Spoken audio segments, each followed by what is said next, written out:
Olá, bom dia. Nós estamos em dezembro e a Copa do Mundo está acontecendo. Você já reparou que muitas pessoas estão inflamadas, gritando pela rua porque o Brasil vai jogar e ele parece se encaminhar para a final e parece ter um futuro promissor e as pessoas gritam efusivamente. O grito daquelas pessoas é grito de alegria, é um grito que anuncia uma possível vitória. E para alguns, a vitória é certa, mas sempre há uma dúvida se será realmente a vitória ou não. Era preciso conferir, constatar naquele momento. E isso nos despertou para um momento muito interessante bíblico em que Jesus viveu, que foi o fim ali do seu ministério terreno, onde ele conclui a sua obra. E tudo parecia um momento muito de perda, mas na verdade anunciava uma vitória, o contrário do que a gente está vendo aí na Copa do Mundo, né? Com Jesus não. Jesus sabia que a vitória era certa, e ainda que viesse uma crucificação, ainda que viesse um título de zombaria, ainda que aqueles homens também que estavam cuidando de Jesus pensassem que ele, inclusive, estava sendo zombado devidamente, Jesus sabia o que estava acontecendo. O Pai sabia o que estava acontecendo. Era um momento de vitória. E Jesus também vai dar um clamor, vai dar um grito que faz diferença e que ecoa no nosso coração até hoje. E eu quero hoje refletir com você esse grito, o grito da vitória de Jesus. Ele disse assim, num determinado momento, que ele estava até com sede. O texto é João 19, 28. Diz que Jesus falou, já cansado, já crucificado, tenho sede. E estava ali um vaso cheio de vinagre. Embeberam de vinagre uma esponja e, fixando num caniço de isopo, aproximaram a esponja da boca de Jesus. E quando Jesus tomou o vinagre, disse: Está consumado. E, inclinando a cabeça, ele entregou o Espírito. Então Jesus bebe, ele diz que tem sede, aqueles homens dão uma esponja com vinagre, ou seja, nada agradável, não era um copo d'água, nós sabemos disso, né? Mas Jesus aceita o que vem para ele, e aquele vinagre, aquela esponja umedecida, mesmo que não fosse um copo d'água, mesmo que não fosse o melhor para aquele momento, Jesus tira proveito para dar o seu brado, para dizer aquilo que era mais importante, para concluir. Algumas vezes a gente parece que esquece dessa lição de Jesus, né? A gente só quer fazer as coisas se vier a melhor possibilidade, se vier o melhor instrumento, se vier a melhor condição adequada. Jesus não. Jesus aproveitou o que tinha, mas não tirou o foco da sua missão. Qual era a sua missão? A sua missão era morrer e ressuscitar por nós. Se ele não morresse, ele não ressuscitaria por nós. E por que ele faria tudo isso?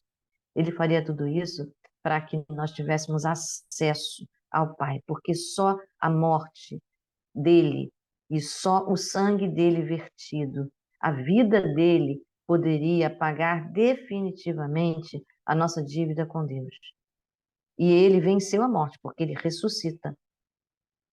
Mas era necessário que o seu sangue fosse derramado, que a sua vida fosse colocada em nosso lugar.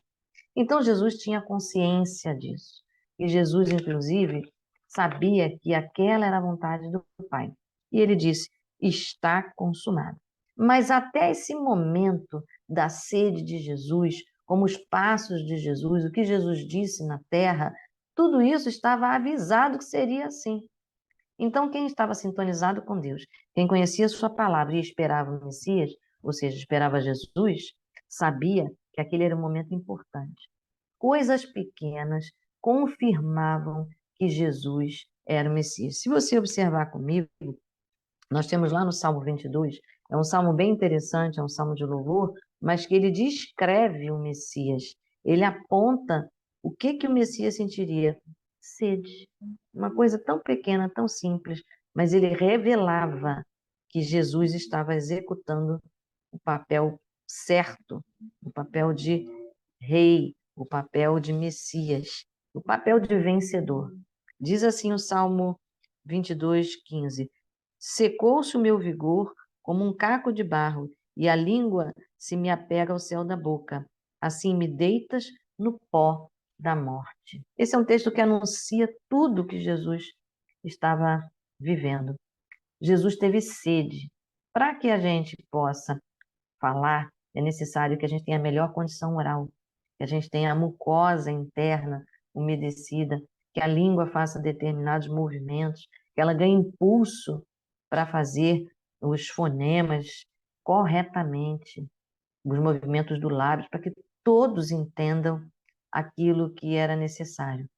Mas lá na cruz, Jesus estava expirando um brado, estava falando com o Pai. Veja, Jesus estava falando com o Pai. No entanto, ele fez o seu melhor na terra para que falasse e fosse bem ouvido por todos. Mas o que ele tinha era uma porção de vinagre. O vinagre não traz uma boa sensação, uma sensação adequada, mas é uma coisa que pode umedecer a cavidade oral. Jesus usou o que tinha para entregar o ministério que lhe foi confiado. E esse ministério começou muito cedo, lá no livro de Lucas, no capítulo 2, 49, quando Jesus estava no templo e Maria e José procuravam por ele porque achavam que ele estava perdido. Jesus disse assim: com 12 anos, por que me procurais? Não sabia que me cumpria estar na casa de meu pai? Então Jesus estava sendo visto, percebido, mas não estava sendo entendido que ele estava buscando fazer o melhor para 12 anos, aprender as coisas de Deus e resolver as coisas de Deus dentro da casa de Deus. Ou seja, estar misturado, estar envolvido com as coisas de Deus, que naquele dia era estar no templo. Aos 12 anos, Jesus disse isso. Mas o tempo todo do seu ministério, Jesus também disse que ele veio e veio com um objetivo. Ele veio cumprir a vontade do Pai. A minha comida consiste em fazer a vontade do Pai, daquele que me enviou a realizar a sua obra. Os discípulos estavam preocupados com a refeição de Jesus, mas ele disse que a prioridade dele era essa. E ele, por isso, não foi à cidade buscar alimento, ficou ali em Samaria, teve um encontro muito importante com uma mulher que estava sendo rejeitada, a samaritana, e a conversa foi muito produtiva. Aquela mulher entendeu o ministério de Jesus, recebeu aquilo que Jesus estava oferecendo, que era a salvação, e anunciou para muita gente. Hoje eu quero dizer para você que a gente precisa rever os nossos alvos, mesmo quando a gente não tem um instrumento devido e adequado, mesmo quando a gente não tem a condição certa. Será que a gente está fazendo como Jesus? A gente está sustentando o chamado e a missão que ele nos deu? Amar ao próximo como a nós mesmos, honrar a Deus sobre todas as coisas que é prioridade, servir ao Senhor com seus dons e talentos. Será que a gente está se lembrando dessa missão? Anunciar o reino de Deus até que ele venha. Será que nós estamos lembrando disso? Mas Jesus se lembrou bem. E com tudo que lhe foi oferecido e nada agradável, ele diz assim: está consumado. Lá no grego, a palavra é uma só. Não é está consumado, três, como no português. Não é uma frase. É uma só palavra. Ele diz telestai. Tudo está consumado. Então Jesus usou o que tinha e emitiu uma só palavra. Uma só palavra que mostrava: eu cumpri a vontade do meu Pai. Ele se esforçou para concluir a vontade do Pai, aquilo que foi chamado. E eu quero trazer a tua reflexão hoje. Você está se lembrando do seu chamado no dia desagradável? Você está lembrando do seu chamado no dia que você está sem as condições para resolver e para executar? Mas aquilo que vier à sua mão, diz a Bíblia, faça-o conforme as suas forças, lá em Eclesiastes 9:10. Jesus estava fazendo exatamente isso. E o que é que ele veio fazer? O próprio livro de João 6,34 diz, pela voz de Jesus, antes de ser crucificado, claramente qual era o propósito dele. Então vamos relembrar. Diz assim, Jesus falando, porque eu desci do céu não para fazer a minha vontade, e sim a vontade daquele que me enviou. A vontade que me enviou é esta, que nenhum eu perca de todos os que me deu. Pelo contrário, eu ressuscitarei no último dia. De fato, a vontade de meu Pai é que todo homem que vir o Filho e nele crer tenha a vida eterna, e eu o ressuscitarei no último dia. Você já recebeu Jesus como Senhor e Salvador? Você já viu que Jesus é Senhor único e exclusivo, a ponte entre Deus e os homens, único capaz de te perdoar e de te aperfeiçoar até que ele venha?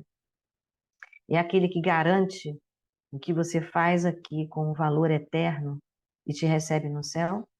Se você ainda não fez, essa é a oportunidade. Mas se você já sabe disso, você também sabe que não pode ficar só com essa informação. É preciso em todo o tempo e fora de tempo, como o apóstolo Paulo diz, anunciar a palavra de Deus. Jesus disse: está consumado. E você pode dizer todo dia: Senhor, está consumado todo dia? Hoje eu cumpri a minha parte, hoje eu fiz o que era necessário. Então eu quero te convidar se você não fez, não se entristeça.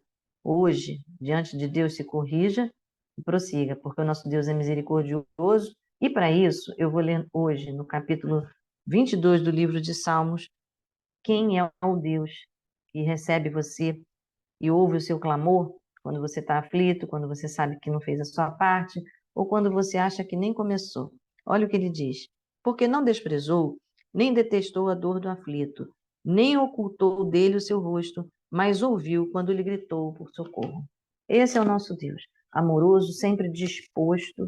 E então vamos hoje juntos recobrar essa disposição com esse exemplo maravilhoso de Jesus. Vamos orar? Deus, nós queremos te agradecer, porque tu és o nosso Deus, Deus de todas as circunstâncias, Deus acima das circunstâncias. Perdoa-nos quando não fazemos o nosso melhor, mas hoje, diante de ti, queremos, Senhor, renovar aqui a nossa declaração de que tu és o nosso Senhor, único e Salvador, que só em ti há perdão, que só em ti há salvação e que com amor tu nos recebe no céu. Por isso, ajuda-nos a cumprir a tua vontade. Perdoa-nos quando não temos essa disposição, quando muitas vezes murmuramos e dizemos que não está na hora, porque não temos o melhor e o perfeito, mas obrigada porque ainda que não seja o melhor e o perfeito, é para o Senhor bem recebido. Obrigada porque Jesus dá exemplo em todo o tempo. Obrigada porque Jesus cumpriu a ordem e por isso podemos falar hoje aqui. É no nome de Cristo que nós oramos e te agradecemos por receber essa oração. Em Cristo Jesus. Amém. Que você tenha um bom dia para prosseguir com a caminhada, prosseguir com a sua tarefa. Deus abençoe.